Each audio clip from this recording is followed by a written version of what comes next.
মামুন ভাই, ওমানে যারা অবস্থান করতেছে তারা কাজ না পাওয়ার কারণটা কি? আচ্ছা, যারা ওমানে থাকা অবস্থায় এখন কাজ পায় নাই তাদের কারণটা কি? তারা নিজের দোষে নিজের কাজ পায় না। কারণ এখন ওমানের যে অবস্থা, ওমানে কাজ না পাওয়ার কোনো কারণ নাই। কারণ ওমানে যে কাজের চাহিদা, এখানে অনেক জায়গায় অনেক বড় বড় কোম্পানি আছে, অনেক দোকান আছে, অনেক কিছু আছে, যারা কাজের মানুষ খুঁজতেছে কিন্তু কাজের মানুষ পেতেছে না। বাট এখনো যারা কাজ পায় নাই তারা নিজের দোষে কাজ পায় নাই। কারণ কি? এদের হলো হ্যাডাম বেশি। তারা খালি দিনটা করে ম্যা করে। কেমন করে ম্যা? বাসা পারবে না, কাজ পারবে না, মানে জব খুঁজবে, অনেক বিভিন্ন গ্রুপে যাবে, ভাই আমার একটা কাজ লাগবে, আমি না খেয়ে আসি, আমার বাবা নাই, মা নাই, এত অসুস্থ, মানে এত পরিমাণে দিবে, অজুহাত দিবে, মনে হবে যে ওর নাগাল দুঃখী কোনো মানুষ নাই।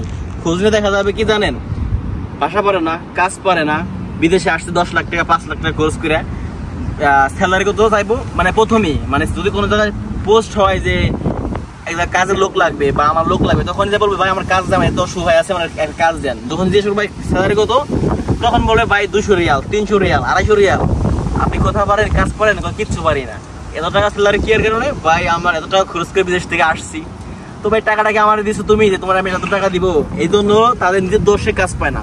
যেমন আমি আমার নিজের দোকানে আর কি বলতেছি, 2টা লোক লাগবে, তো কাজের মানুষ খুঁজতেছি, মানে কাজ পাইতেছি না, মানে কাজের লোক পাইতেছি না। যাই ওই একটা পাই খুঁজে মানে যারা অবস্থান করতেছে না, মানে যারা কাজ পায় নাই, তারা হচ্ছে একটা বেকুব, মানে সব থেকে পচমার্ক একটা লোক। কারণ কি? হ্যাঁ, দোষে জব পাইতেছে না। কারণ আমার মতো যারা অনেকে কাজের লোক খুঁজতেছে, লোক নেওয়ার জন্য, তাদেরকে বলবে ভাই আমার স্যালারি 200 রিয়াল লাগবে, 300 রিয়াল। ভাই তোমার 200 রিয়াল দেবো, কেন দিব?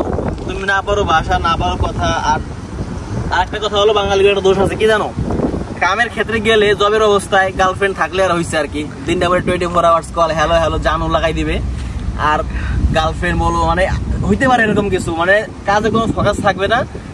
স্যালারি টাইমে মানে ম্যামে করবে যে স্যালারি মানে যদি লাগবে 200 রিয়াল 300 রিয়াল। ভাই যারা ভালো মানুষ, যারা কাজ করতে আসছে, তারা কিন্তু স্যালারি খুঁজে না, তারা 50 টাকা পাইলেও ঢুকে যাবে।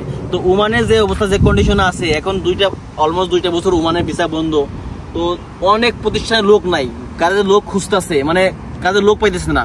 এখন এই মুহূর্তে যদি 2-1 থাকে যে কাজের মানে কাজ পায় নাই, তারা হচ্ছে একটা বেকুব আদমি, মানে একদম মানে জুবালা বলতে হয়। কারণ কি? তাদের মতো মানে যারা এই মুহূর্তে কাজ পায় নাই, তারা হচ্ছে একটা জুবালার মতো। কারণ তাদের মতো মানে অদক্ষ মানুষ আর উমানের নাই, শুধু তারাই কাজ পায় না। আর যারা দক্ষ মানুষ, যাদের নীতি ঠিক আছে, তারা কাজের জন্য আসছে, তারা সবাই কাজে ঢুকে গেছে, কোনো না কোনো কাজে ঢুকে গেছে। কারণ এই মুহূর্তে উমানের পরিস্থিতি খুবই ভালো, কাজের খুবই চাহিদা আছে, কিন্তু ভিসা বন্ধ কারণে মানুষ আসতে পারতেছে না। আর যারা এই মুহূর্তে ওমানে আছেন, কাজ পা নাই, তারা হচ্ছে একটা মানে জুবালা, মানে তাদের কোনো দামই নাই। কারণ তারা হচ্ছে এমন একটা টাইপের মানুষ, 10 লাখ টাকা খরচ করে আসছে, আমার স্যালারি 200 টাকা ছাড়া ঢুকবো না, মানে বাংলাদেশের 70,000 টাকা ঢুকবো না। ভাই যে কোনো প্রতিষ্ঠানে কাজে ঢুকে যাও, তোমার যদি যোগ্যতা থাকে, তুমি কাজ করে প্রতিষ্ঠানে ভালো একটা দাও, তোমার যদি 5 টাকা কারো ইনকাম হয়, তোমার 2 টাকা দিলে সমস্যা কি? তোমার যদি 10 টাকা আমার ইনকাম হয়, তোমাকে 5 টাকা দিলে আমার সমস্যা কি? তো স্যালারি কোনো ম্যাটার করে না।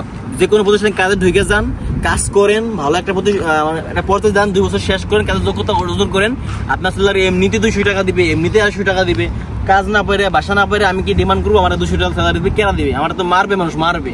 তো মানে কিছু মানুষ আছে শুধু মানে দোষ দেয়, বিভিন্ন গ্রুপে যাবে, গ্রুপ পেজে যাবে, বলবে যে ভাই কাজ নাই, 2 মাস 3 মাস কাজ নাই, না খাই মরে আসি, মানে এমন একটা অবস্থা।